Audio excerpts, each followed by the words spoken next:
ওকে আমি একটা ফোন তুলে ওর বাড়িতে যাবো, বাড়িতে গিয়ে সবার সামনে সবকিছু ক্লিয়ার করবো, বা যা হয় হবে। সে সেখানে যদি আমাকে 4 জন পিটিয়ে মারে, সে ওসব কিছুই ভাবে না, কারণ সে এটা দেখে যে আমি ওর ছাড়া আর বাঁচবো না, আমার লাস্ট অপশন।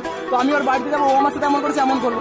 আমি সেই সমস্ত ছেলেদেরকে বলছি, তুমি এই চিন্তা ভাবনাটা আনার পর তুমি এখনো পর্যন্ত যদি না কোনো মেয়ের বাড়িতে যাও, তাহলে ভাই তুমি ঠিক রাস্তাতেই আছো।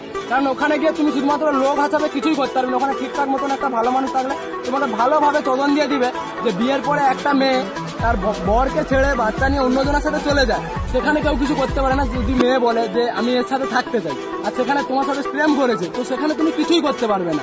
আর এভাবে বদলা নেওয়া যায় না, এভাবে ছোটখাটি কেটে চিড়ে এগুলো মলম লাগালেই ঠিক হয়ে যাবে। ভালো মতন বদলা নিতে হলো, সেখানে কাজ করতে হবে, মেহনত করতে হবে। আজ হবে না, কাল হবে না, পরশু ঠিকই হবে। বাট তুমি এটা ভাবছো যে আমি ওকে ছেড়ে, এরকম ভাবনা চিন্তা যতক্ষণ না ক্লিয়ার হচ্ছে, কাজে ফোকাস করতে পারছি না।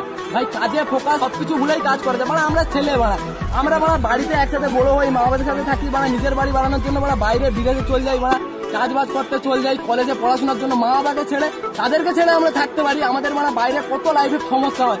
আমরা কোনো সময় এসে কাজ থেকে খাই না, মা ফোন করে হ্যাঁ ভালো আছে, কোনদিন বলতে পারি না যে মা আমাকে তোমার মতন কেউ নেই যে ডেকে খাওয়াবে এখানে বা খাওয়ার কথা বলি।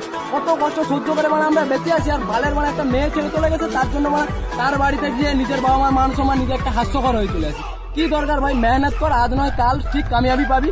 সেদিন এমন কামিয়াবিটা পাবি যেন ও বাইকে ঘুরে আর তুই 4 চাকায় যা।